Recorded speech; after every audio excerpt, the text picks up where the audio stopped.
जिला प्रमुख के चुनाव में कांग्रेस का कमाल, बीजेपी मायूस। कांग्रेस का 2 जिलों में बहुमत था, लेकिन 3 जिला प्रमुख बनाए।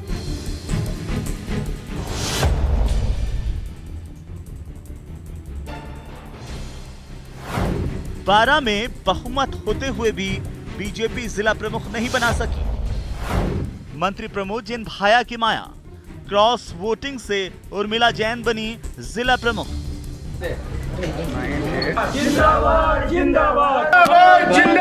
पूरा सर्वांग विकास में, खुशहाली में, उन्नति में कभी भी कोई कसर नहीं छोड़ूंगी। बीजेपी के एक जिला परिषद सदस्य ने कांग्रेस के पक्ष में क्रॉस वोटिंग की। 12 जिला प्रमुख का चुनाव हारने पर भड़के बीजेपी कार्यकर्ता। जिला प्रमुख बना लेने से खान मंत्री प्रमोद जैन भाया का कद बढ़ा। वसुंधरा राजे के गढ़ में बीजेपी की हार से उठे सवाल। जो कुछ होगा समीक्षा करके आपको बताएंगे। गोविंद सिंह डोटासरा बोले 2023 में भारी बहुमत से बनाएंगे सरकार।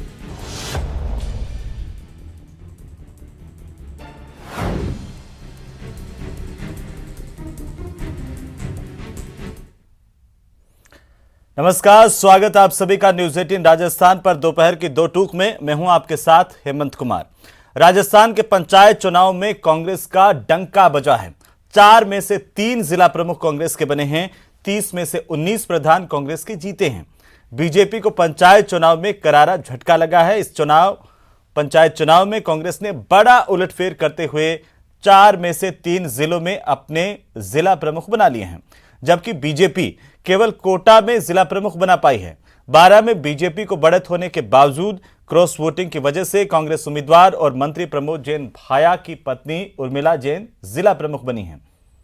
वहीं 12 जिला प्रमुख के पद पर हार से बीजेपी कार्यकर्ता भड़क गए और उन्होंने 12 झालावाड़ के सांसद दुष्यंत सिंह के ऑफिस पर बवाल मचाया। सवाल इस बात को लेकर के उठता है कि बीजेपी में क्या सब कुछ ठीक नहीं है? क्या बीजेपी में गुटबाजी हावी है? कैसे कांग्रेस को मिशन 2023 के लिए इसे मौका के तौर पर लिया जाए या नहीं? ये तमाम सवाल इसी को लेकर के बात करेंगे। बने रहिए हमारे साथ।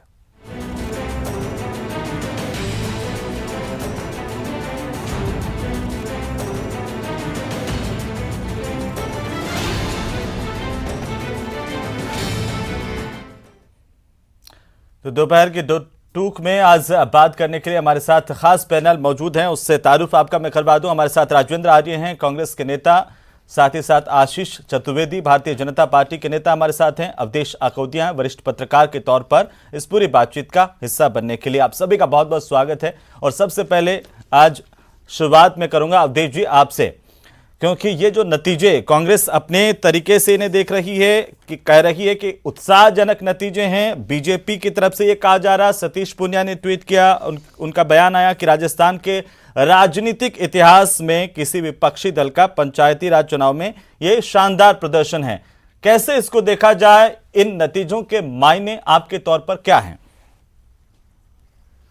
हेमंत जी, देखिए, जब पंचायत चुनाव का पहला दौर हुआ था उस समय भारतीय जनता पार्टी ने जिस तरह से चुनाव परिणामों में बढ़त बनाई थी, तो एक जो मिथक था कि जो सत्ता में होती है पार्टी वो पंचायत चुनाव में बढ़त बनाती है, उस मिथक को भारतीय जनता पार्टी ने तोड़ा था।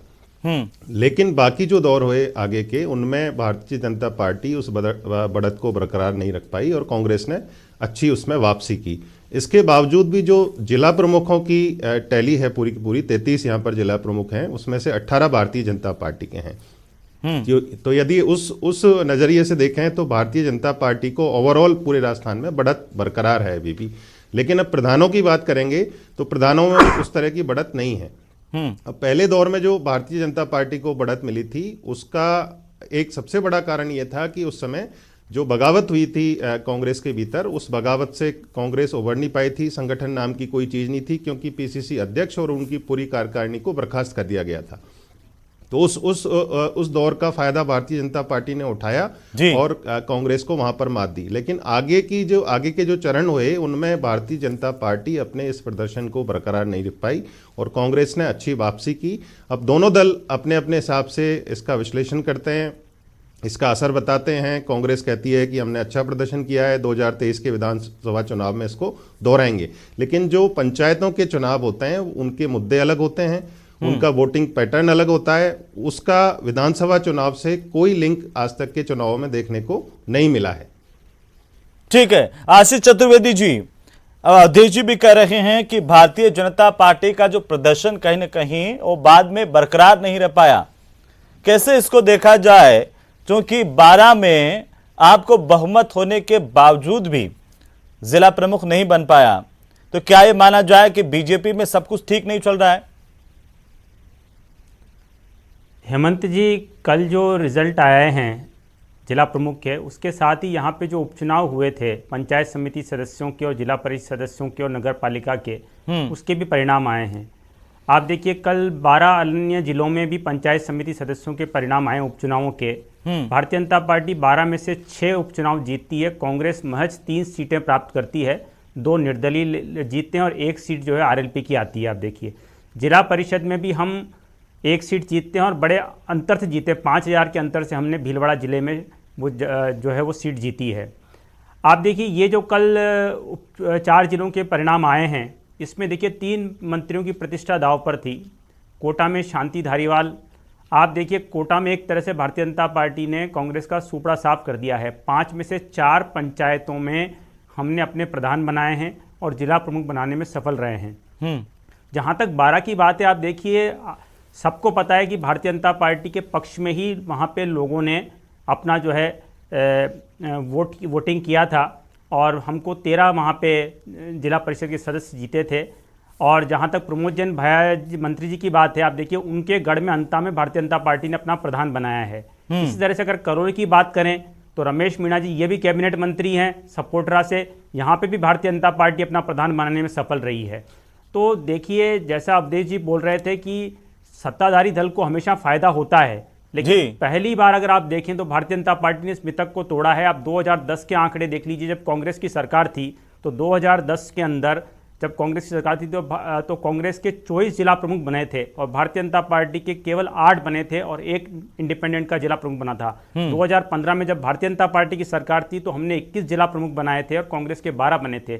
ये पहली बार हो रहा है कि किसी भी सत्ताधारी दल का इतना खराब प्रदर्शन रहा हो और पहली बार ऐसा हो रहा है किसी विपक्षी दल ने। लेकिन आशीष जी, किसानों के गढ़ में तो बीजेपी पूरी तरह से साफ नजर आई है इन चुनाव में। नहीं, ठीक है हेमंत जी, जो आप कह रहे हो बिल्कुल सही बात है। गंगानगर का जो परिणाम आया है वो बहुत चिंताजनक है भारतीय जनता पार्टी के लिए।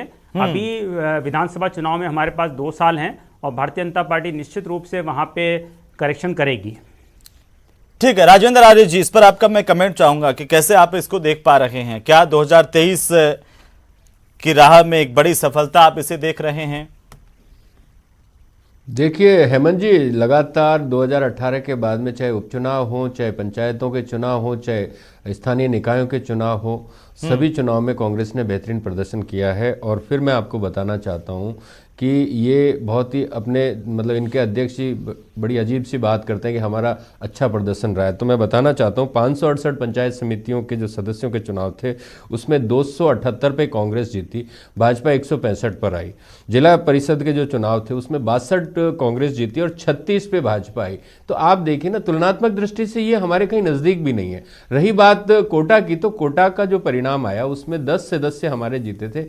अगर ये अक्सर ये आरोप लगाते हैं कि साहब सरकार सत्ता का दुरुपयोग करती है, मैं कहता हूं अगर कोटा में हम प्रमुख बना लेते तो ये कहते हैं ना, हम तो इस तरीके की बात ही नहीं करते। हम हमेशा से भाई आज मान लो 12 के अंदर भी जीते हैं, जयपुर के अंदर जैसे कि हमारे को बहुमत था उस वक्त इन्होंने किया, ये विपक्ष में है, इनको सिर्फ 8 जगह पे ही बहुमत मिला था, उसके बावजूद ये 10 जगहों पर प्रधान बनाने में कामयाब रहे। तो इनका ये इस तरीके का या कि भाई सरकारी मशीनरी का या इस तरीके का जो करते हैं ये बिल्कुल गलत है। सरकार के जो कार्यकाल है या 3 साल के अंदर सरकार ने जो बेहतरीन कार्य किए हैं, जो 501 चुनावी वादों में से जो करीबन 271 पूरे कर दिए, 70% से अधिक वादे पूरे कर दिए, जनता के विश्वास के ऊपर मोहर है। माननीय मुख्यमंत्री जी और माननीय अध्यक्ष जी के नेतृत्व में जो ये मतलब सरकार बेहतरीन काम कर रही है, संगठन बेहतरीन काम कर रहा है, उसके ऊपर जनता ने फिर मोहर लगाई है। और हम इस बात को लगातार हम अपनी जिम्मेदारी समझते हैं कि जनता के लिए हम बेहतर से बेहतर कार्य करें और बचे हुए 2 साल के कार्यकाल में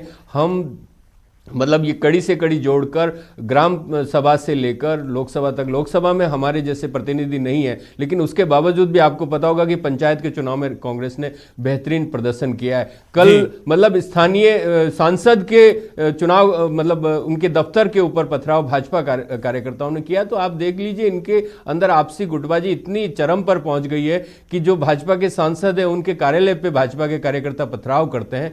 तो आप सोच लीजिए ये पार्टी अगर विपक्ष की बेहतरीन तरीके से भूमिका निभाए, जनता की आवाज उठाए तो बेहतर है, क्योंकि केंद्र में इनकी सरकार है और इस सरकार से राजेंद्र जी इस सवाल का जवाब तो मैं बीजेपी से लूंगा, लेकिन फिलहाल ये जो आरोप लगा रहे हैं आप पर कि कोटा का इन्होंने जिक्र किया बीजेपी की तरफ से, और सतीश पूनिया ने ये कहा कि अब तक सभी चरणों के नतीजे कांग्रेस के खिलाफ हैं। अवधेश जी भी ये बात कर रहे थे कि अगर कुल 33 जिलों की हम बात करें 18 जिला प्रमुख बीजेपी के हैं। और मैं जयपुर का जिक्र करूं कि जहां पर 2 वार्डों में उपचुनाव हुआ, वार्ड संख्या 57 में, वहां पर बीजेपी आरोप लगा रही कि 2 मंत्री और 1 मेयर मिलकर के भी कांग्रेस को वहां से नहीं जिता पाए। 340 वोटों से कांग्रेस पार्टी की 57 वार्ड से जयपुर हेरिटेज में हार हुई। सर वहां दो वार्डों में चुनाव थे, एक किशनपौल विधानसभा में क्षेत्र में आता है, दूसरा आपका आदर्श नगर में। एक पे कांग्रेस की जीत हुई और दूसरे पे भाजपा। वहां पर आप देखिए कि जो इनकी सहानुभूति लहर के अंदर उनका जो प्रत्याशी था, भाजपा का प्रत्याशी था, उसका बेटा ही जीता है। तो ये सारी बातें पिछले विधानसभा चुनाव में ये कहते थे कि हम नया प्रयोग कर रहे हैं। अरे भाई नया प्रयोग कर रहे हो, क्या प्रयोग कर रहे हो? यहाँ तो आपने अब वापस अपने प्रत्याशी जो दिवंगत प्रत्याशी था उसके बेटे को ही दिया।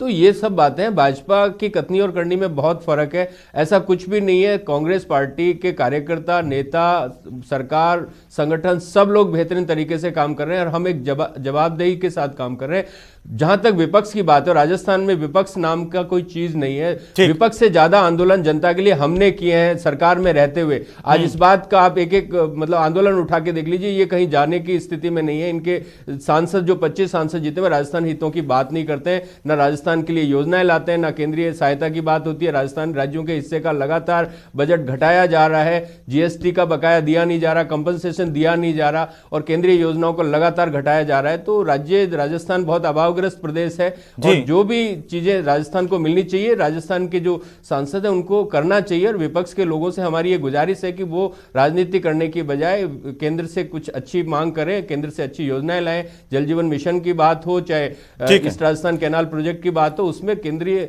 राष्ट्रीय परियोजना का दर्जा दिलवाएं ताकि राजस्थान का विकास हो। ये लोग आपसी लड़ाई से निकलकर प्रदेश का ध्यान रखें। ठीक है राजेंद्र जी। अवधेश जी, थोड़ा सा मैं जरा आपसे ये समझना चाहता हूं कि ये जो बात हुई किसान बेल्ट की हमने बात की और उसको लेकर के क्या आप ये समझ रहे हैं, किस तरीके से आप इसे देख रहे हैं कि किसान आंदोलन का क्या बीजेपी के प्रदर्शन पर असर पड़ा है?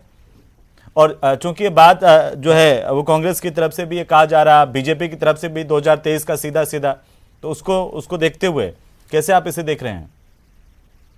बिल्कुल, देखिए अमन जी, जब पंचायत चुनाव का पहला चरण हुआ था उस समय किसान आंदोलन प्रारंभ हो गया था और जब वो भारतीय जनता पार्टी के पक्ष में परिणाम आए थे तो भारतीय जनता पार्टी ने राष्ट्रीय स्तर पर इस बात को प्रचारित किया था कि देखिए हम राजस्थान में गांवों में जीत कर आए हैं। ये जो विरोध है किसान कृषि कानूनों का, ये विरोध सही नहीं है, ये विरोध फर्जी है। गांव के किसानों ने हमको वोट दिया है, गांव के किसान कृषि कानूनों के पक्ष में हैं, उस तरह का माहौल बनाया था।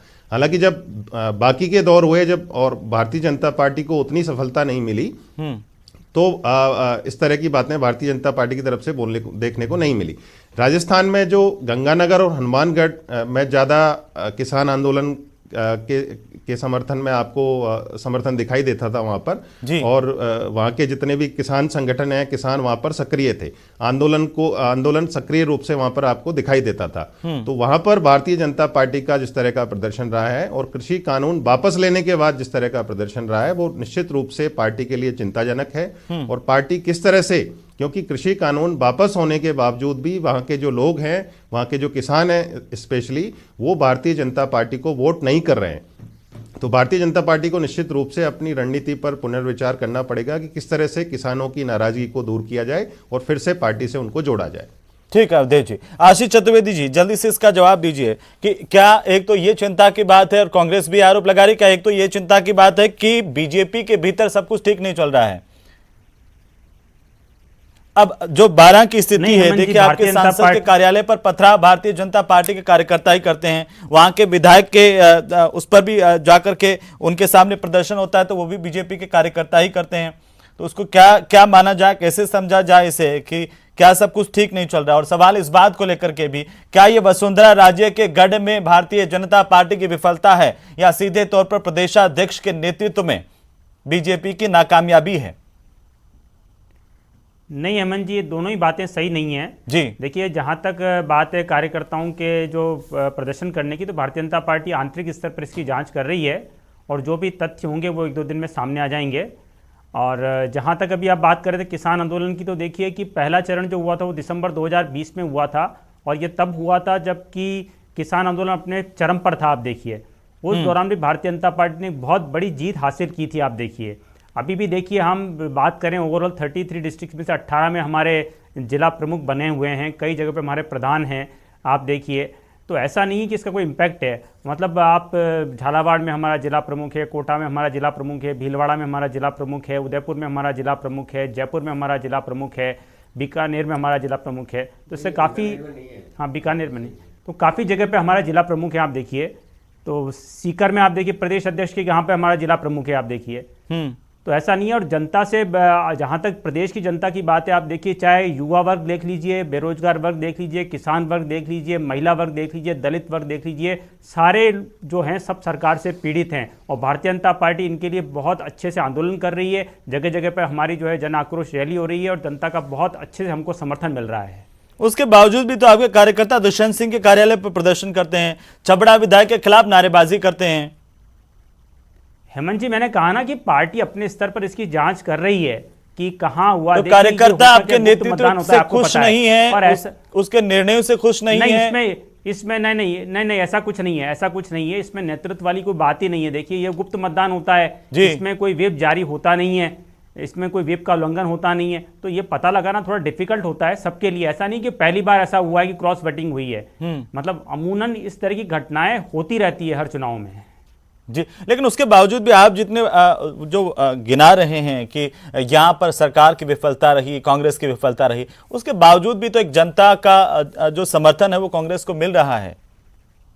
ये भी तो सच्चाई है।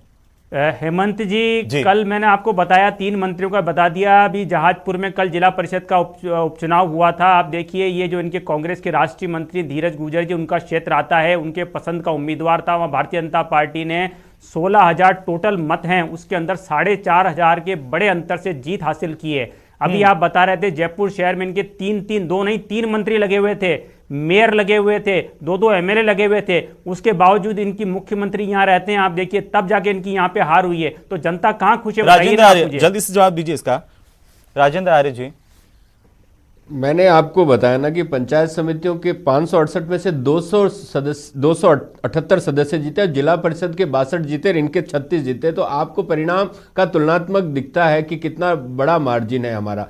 उसके बावजूद मैं फिर बताना चाहता हूं कि केंद्र की सरकार ने जो युवाओं से जो वादे किए थे 2019 में, चाहे किसानों की आय दुगनी करने की बात हो, चाहे प्रतिवर्ष 2 करोड़ रोजगार देने की बात हो, वो तमाम बातें हैं। जनता महंगाई को लेकर त्रस्त है, चाहे गैस सिलेंडर की बात हो, चाहे खाने के तेलों की बात हो, चाहे आज आपको पता है जनवरी से जीएसटी फुटवियर पे और आपके रेडीमेड गारमेंट्स से बढ़ गया है। तो ये सारी चीजें, व्यापारी इनसे त्रस्त है, युवा त्रस्त है, बेरोजगार त्रस्त है, वृद्ध लोग त्रस्त है, तमाम तरीके की। आप देखिए मेडिकल इक्विपमेंट्स पे इन लोगों ने, उसके बावजूद भी राजेंद्र जी अगर यहाँ के परिणाम देखें तो 4 जिलों में से जो परिणाम थे, दो में बीजेपी का बहुमत था। अब वो अलग बात है कि उसके बाद मेरी बात सुनिए, मेरी बात सुनिए। बहुमत नहीं, मैंने आपको बताया ना 278 और 12 में तो 13 सीट थी आपकी, तो 12 ही थी हमारे जीते जी। नहीं 12 थी, लेकिन आप देखिए ना वो ये दोनों जो नेता हैं हमारे, प्रमोद जैन भाया जी और उर्मिला जी, ये जनता से जुड़े हुए लोग हैं। समाज के अंदर इनकी बहुत प्रतिष्ठा है, इनका पूरा का पूरा जनाधार है वहां पर। चाहे आप नगर परिषद क्षेत्र में देख लीजिए, चाहे ग्रामीण क्षेत्र में देख लीजिए, तो ये स्थितियां फिर कोटा में नजर क्यों नहीं आती हैं? जनता जुड़े हुए हैं। और आप इस चीज का देखिए ना, मतलब यहाँ पर इनके स्थानीय विधायक और स्थानीय विधायक पे दफ्तर पे या निवास पर पथराव हो रहा है। तो भाजपा पूरी तरह, लेकिन आपके खेमे में भी तो ये सच्चाई है। पूर्व सांसद शंकर पन्नू रो पड़े।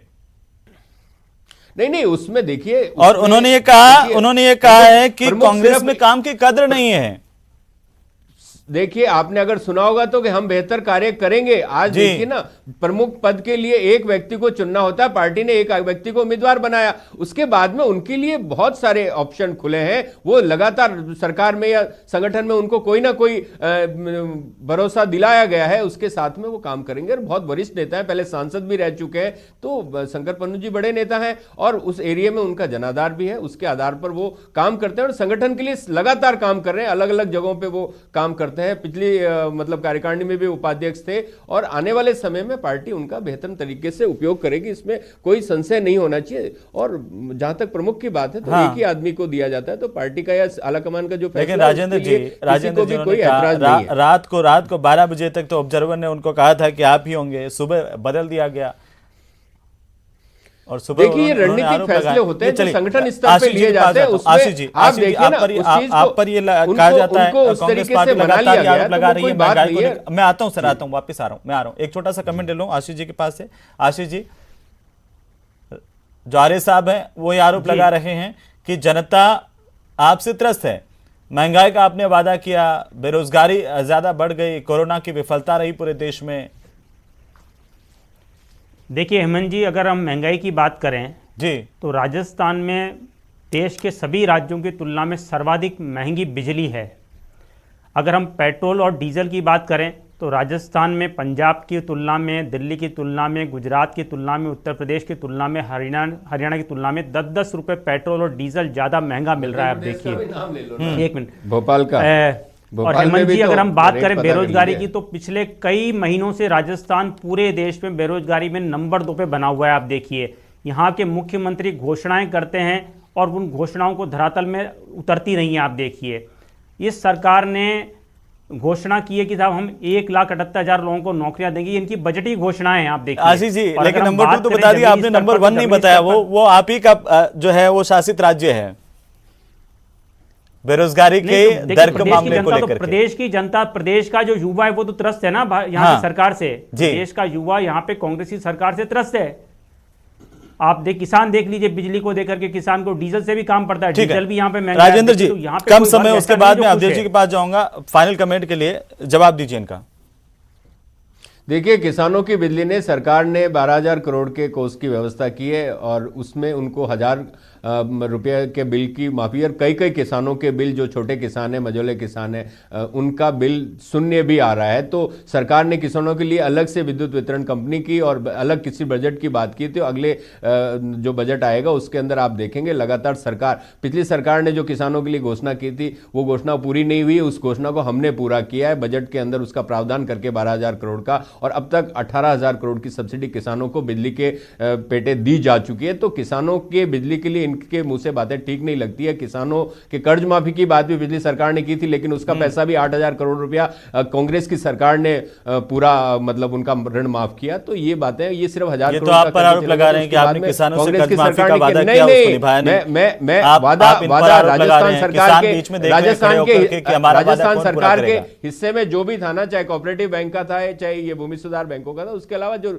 वाणिज्यकृत बैंक है या जो कमर्शियल बैंक है या राष्ट्रीयकृत बैंक है, उनके कर्जे के लिए माननीय मुख्यमंत्री जी ने प्रधानमंत्री जी को चिट्ठी लिखी कि भाई करिए, आज 10 लाख 11 लाख करोड़ का आप कॉर्पोरेट का बैड लोन माफ कर सकते हैं, तो किसानों का कर्जा माफ क्यों नहीं कर सकते? केंद्र की सरकार इस बात अवधेश जी, ठीक है अवधेश जी, बिल्कुल एक संक्षेप में, एक फाइनल कमेंट, एक फाइनल कमेंट संक्षेप में, मिशन 2023 से पहले इसको सेमीफाइनल मान लिया जाए क्या? हेमंत जी, देखिए, हर राजनीतिक दल जो पंचायत चुनाव में या स्थानीय निकाय चुनाव में जीत दर्ज करता है वो यही बात दोहराता है कि देखिए हम इस तरह का परफॉर्मेंस हम विधानसभा चुनाव में भी करेंगे, लेकिन जो स्थानीय चुनाव। बिल्कुल अवधेश जी, चलिए बहुत बहुत शुक्रिया आप सभी का हमारे साथ जुड़ने के लिए, चर्चा में शामिल होने के लिए। कुल मिलाकर के कहीं ना कहीं भारतीय जनता पार्टी की फूट है उस पर भारी पड़ी है, उस पर पार्टी को मंथन भी करना चाहिए और कांग्रेस इस बात से उत्साहित है कि जनता का साथ